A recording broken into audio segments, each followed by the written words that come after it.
stretch of Route 66 that has that old feel to it because it's just a 2-lane through the countryside.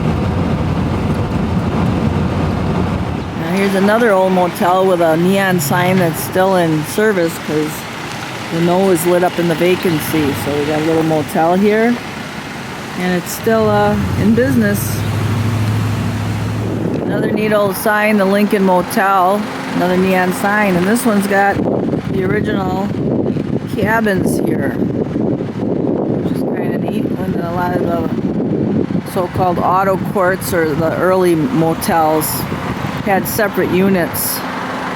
This one's got double units. And here we're headed out through a small town called Chandler, Oklahoma. Got an old filling station there from the 20s.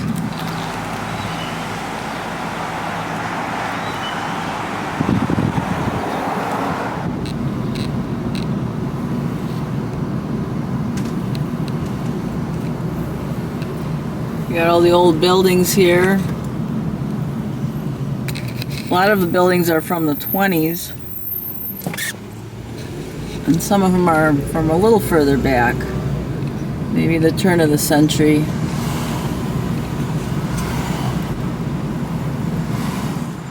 A multitude of old gas stations you find along Route 66. They come probably from the 50s. And there's another one right across the road there, an old gas station as well. This is the main road west, going through all the small towns. Now the turnpike has bypassed all of this, and if it's not the turnpike, it's the interstates. But these buildings really aren't used for anything, but somebody owns them, and they like to paint on them little murals. And here we are in Warwick, Oklahoma, and here's a gas station built in 1924, all made of brick.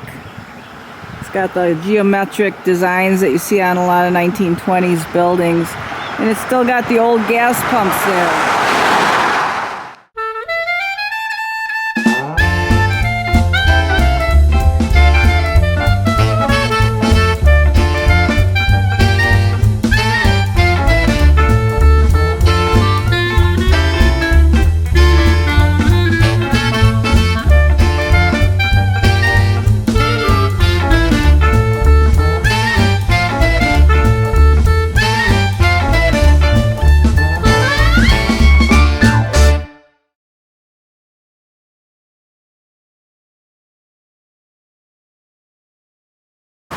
And now is a little motorcycle museum.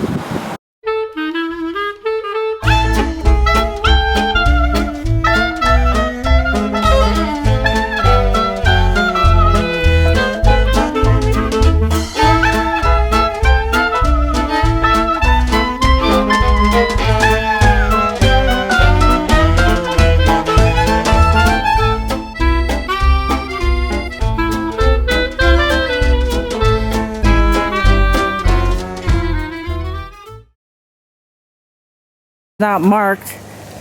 It's cut off so you can't come in. You have it all piled up with soil there. Still got a center line painted down it. Let's take a walk and see where it goes.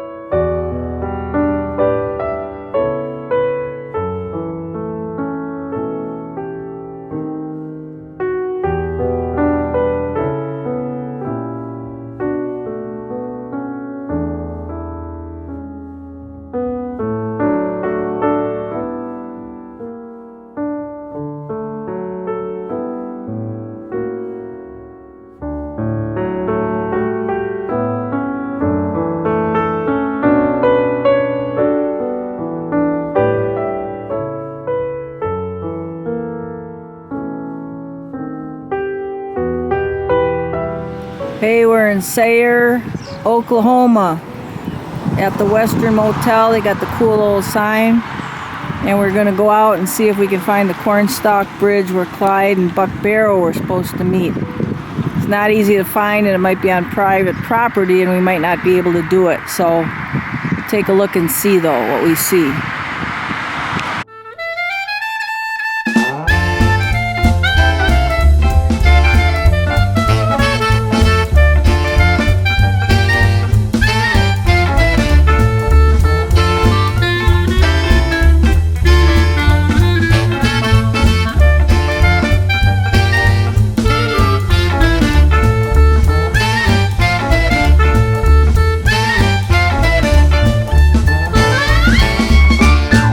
Fascination with Bonnie and Clyde.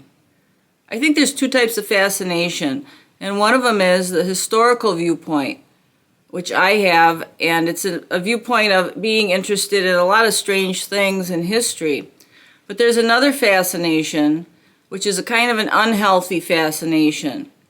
And before I get into this, and I could talk for 2 hours on this subject and give you all the details, but I'm going to just condense it into 5 to 10 minutes if I can. But first I want you to think about something. Just imagine someone you love, that you love a lot. Maybe your mother, your father, your husband, your wife, your girlfriend, your boyfriend, your son, your daughter. Okay? You got that person in your mind? And let's say this person worked very hard and saved a lot of money to buy a car. Okay, they got their car parked out in front of their house. And one day, this young punk comes along and tries to steal their car. And they run outside and they try to stop this kid from stealing their car. They worked hard to get this car. Now imagine this young punk pulling out a gun and shooting and killing them. Now how would you feel about that? Now imagine that you have groups of people who idolize this young punk and who celebrate his life even with a carnival type atmosphere.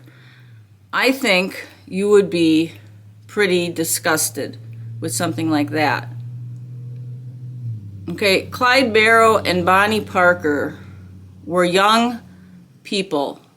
We call them college-aged people. They were both very selfish. They were both very arrogant. And they were both very much in love with building up their own egos. So I'm going to have to go back in time a bit because we're looking for a bridge that has something to do with the Barrow gang. And the road doesn't exist anymore and the bridge doesn't exist anymore. But let me go back in time a little bit and give you a little bit of history about what I'm talking about.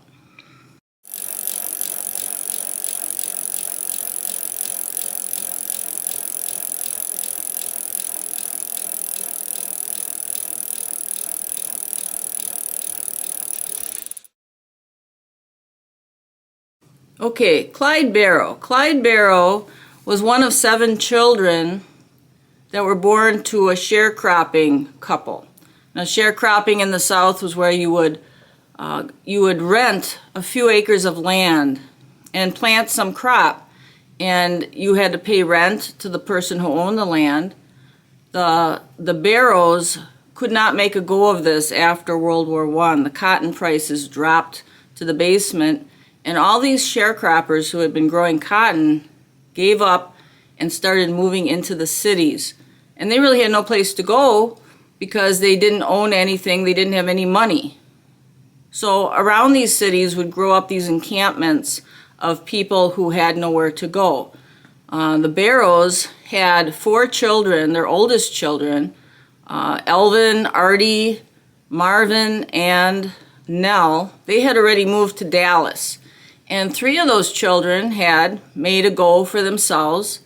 Elvin was an auto mechanic. The 2 girls were beauticians.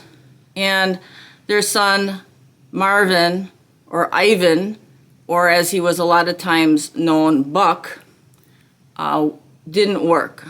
Buck liked good times, and he didn't want to work for it. So Buck was getting along by stealing. Now the Barrows moved to Dallas, and Clyde eventually came to Dallas too. At first he had been sent to a farm, a relative's farm, but he wanted to come to Dallas because Dallas was exciting.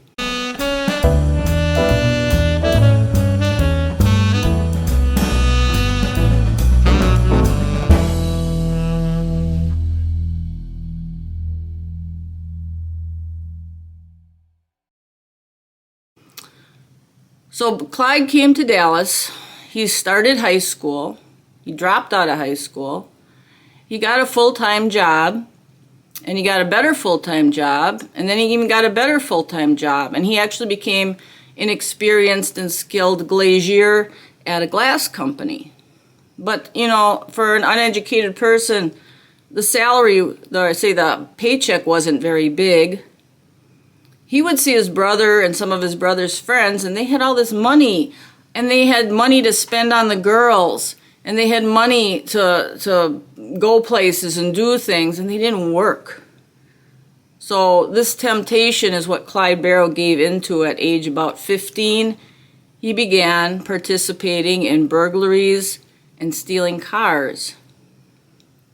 Now you could steal a car, drive it up to Oklahoma, sell it to a fence, and you would make more money on that one car than you could make in an entire month of working a full-time job.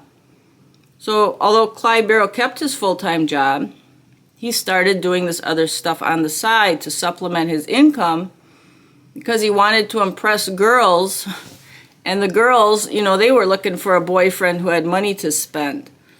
Clyde Barrow wanted nicer clothes than he had.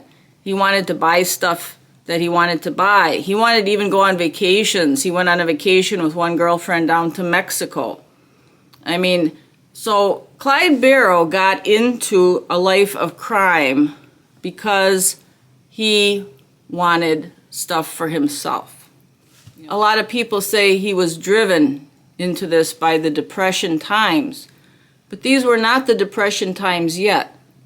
And he had a full-time job, just like millions of other Americans. He wasn't making huge amounts of money, but he had a full-time job. And he decided that he was going to go into this life of crime on the side. Now I'm going to skip ahead here. There's a lot of details I'm going to leave out. But one day Buck and Clyde and another friend of theirs were burglarizing a business. Buck got caught. Clyde got away. Buck was convicted and he was sent to prison. And Buck was sent to a place called the Walls.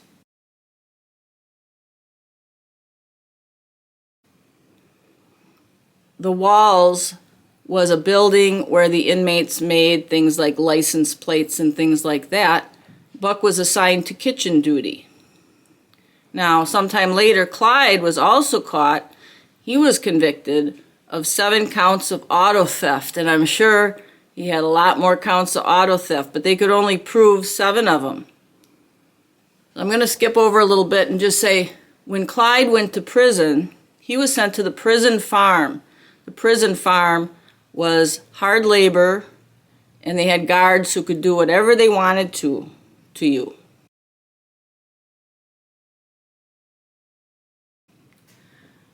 Right after Clyde went to prison, Buck walked out of the Walls and escaped. And Buck came to Dallas and he got his girlfriend Blanche. He couldn't marry Blanche yet because Blanche was still married to her first husband. And she had been in an arranged marriage with an older man who was abusive. So Buck got Blanche and they went on the run. Now Clyde is in prison and Buck's out. Well, Blanche finally, after about 1.5 years or more, convinced Buck to turn himself in because she didn't want to keep running forever from the law. You know, he was a wanted escapee. So he finally agreed and he went and he turned himself in. So now Buck's in prison. And Clyde, he gets paroled. Clyde gets paroled and gets out of prison. right after he had someone chop off a couple of his toes because he couldn't stand the hard labor anymore. So now Buck's in prison and Clyde's out of prison. So what happens next? Well, Clyde gets his girlfriend Bonnie. He gets back together with his girlfriend Bonnie. But Clyde supposedly tries to go straight. Now, this is what his family said, and it may be very true. I don't know that he would have kept going straight for a long time, and we'll never know. But he actually got some jobs, and he also got his full-time job that he used to have in the glass factory back. So they must have thought he was a good worker. Now, this already was Depression times. Clyde Barrow kept losing his jobs because the police would come to his work and they'd pull him in for questioning. And they did this a lot. And now here's where Clyde Barrow likes to blame everyone else, and his family liked to blame everyone else. They say the police were harassing him. They were harassing this poor boy. They're pulling him in for questioning. And that may be very true that the police were harassing him because they thought if they harass him enough, he'll get the hell out of Dallas and be someone else's problem. But, you know, he also was a suspect. He had gone to prison for theft.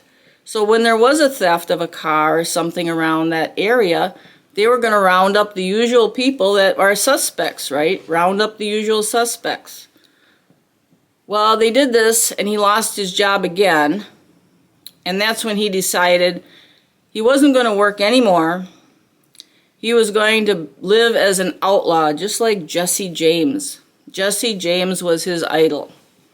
Okay, so he took Bonnie. He went out.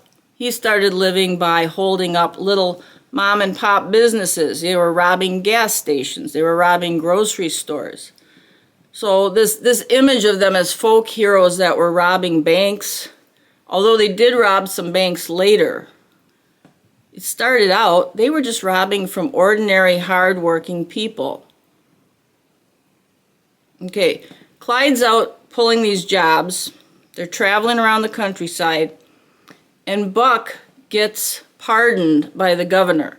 Now, a pardon is not a parole. A pardon is where you are free and your criminal record is erased.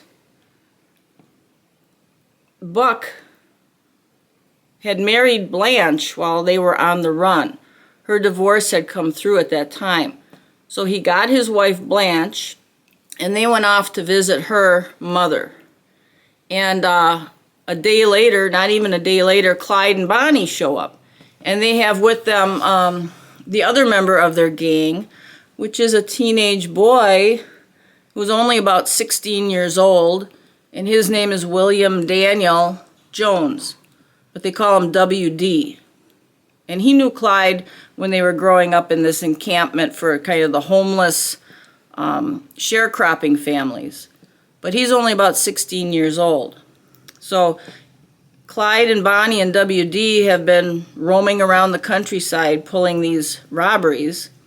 They go to see Buck and Blanche, and Buck and Blanche agree to go up to Joplin with them for a little celebratory vacation. They say, hey, let's go up there, we'll rent an apartment, and we'll just sit around and have a good time. Now, Blanche was all in for this. Later on, she said, oh, she didn't want to do it, she didn't want to do it. But when she got older, she admitted she was right in there with the rest of them. So Blanche Barrow, Buck Barrow, Bonnie Parker, Clyde Barrow, and WD, they go up to Joplin, Missouri, and they rent an apartment above a garage. Now, here's some young people, and this is what fascinates me, I think, about them. These are young people. The oldest one is Buck Barrow, and he's 30 years old. But we have Clyde Barrow, who's only 23. We have Bonnie Parker, who's 22. And we have Blanche Barrow, who's 22. And then we have W.D. Jones, who's either 16 or 17 years old by this time. And these are such tiny people. That's another thing. I think if they were big big thugs, like big hulking thugs, it wouldn't be so fascinating, I guess. These are tiny little people. You know, the movie with Warren Beatty and Faye Dunaway, you got these two tall people, and this 1967 movie, of course, is what brought Bonnie and Clyde back into the public mind. They had been forgotten, basically, by that time, except maybe for some people down south who remembered those Depression times. But this movie brought this all forward again. The only problem was the movie was, of course, all Hollywood. And they made them out to be these, you know, star-crossed lovers that really didn't want to get into trouble, and these things just didn't go their way, and the fates were against them. Well, that's not the way it was. Clyde Barrow and Bonnie Parker and Buck Barrow, they chose to do what they were doing. Okay, so they're up in Joplin. The neighbors notice these young people there, and they say, you know, how are these people living? They're buying beer, they're loud every night, they're up late, they sleep in.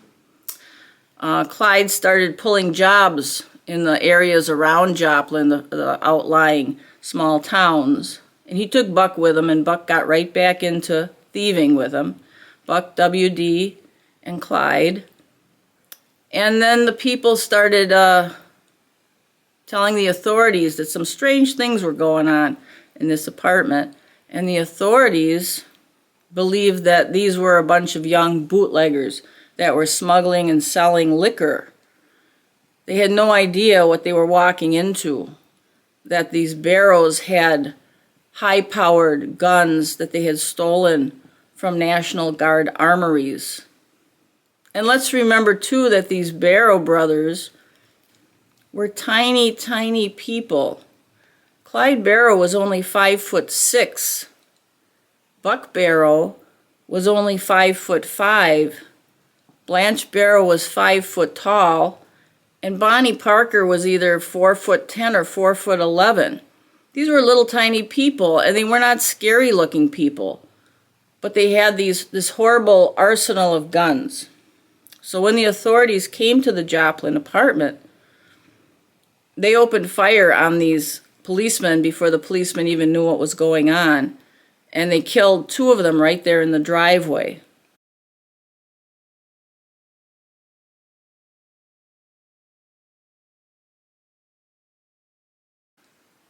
The Barrows got away, and they roamed around the countryside. They were through the Midwest, they were down south, and they ended up in Louisiana, where one day they asked WD to steal a car for them. And he went out, he stole the car, and he took off. Now, nobody knows, did he take off because he wanted to get away from him, or did he take off because he just got separated from them? But regardless of that, they couldn't find WD. So now the Barrow gang was down to 4 people. Clyde wanted to get WD back in the gang. So they drove around, they took a little vacation. I always like that, they took a little vacation. None of them worked, but they took a little vacation down to Florida. And then Clyde said, I'm going to go back to Dallas, see if I can find WD. And Blanche wanted to visit her father. So Blanche and Buck went off to visit Blanche's father, and Clyde and Bonnie went back to Dallas to find WD. And they did find him, and they convinced him to join them again. Okay, so now we have these people that have been separated, but before they separated, they made an agreement. They were going to meet at a certain bridge between the towns of Sayre and Eric, Oklahoma. This is a bridge that no longer exists, on a road that no longer exists. And we're going to try to find it. On the way up to this bridge, Clyde Barrow was barreling through the panhandle of Texas, and he didn't pay attention. The road he was on was a new road, but they had not built the bridge yet across the river. He missed the detour sign.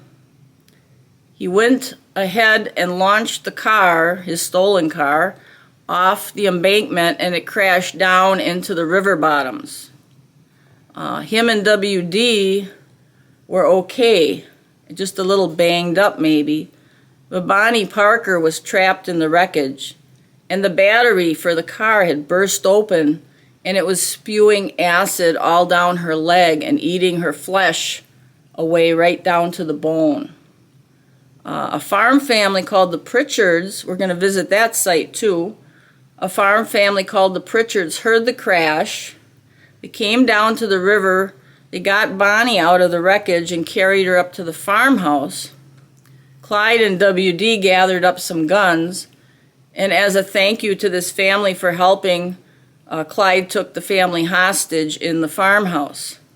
Now, one of the family either slipped away and got away to go to town and alert the authorities, but I had read an article about descendants from this family who said the story was Clyde allowed one of these Pritchard family members, his name was Alonzo Cartwright, he was the son-in-law, he allowed him to go to town to get a doctor. And the reason for this was Clyde needed a good car so he could get away. The Cartwrights and the Pritchards, they didn't have any good cars. They had an old jalopy. It probably was a Model T or something like that. Clyde wanted a car that was big and roomy, and he figured a doctor would have a big car that he could abscond with the doctor's car. But Alonzo Cartwright, when he went to town, he alerted the doctor and the authorities. The authorities, two of them, got to the farmhouse, not knowing again that this was the Barrow gang, and they were taken hostage by Clyde. And Clyde stole their car, made them get in it. They were holding Bonnie in the back seat. She was unconscious a lot of the time.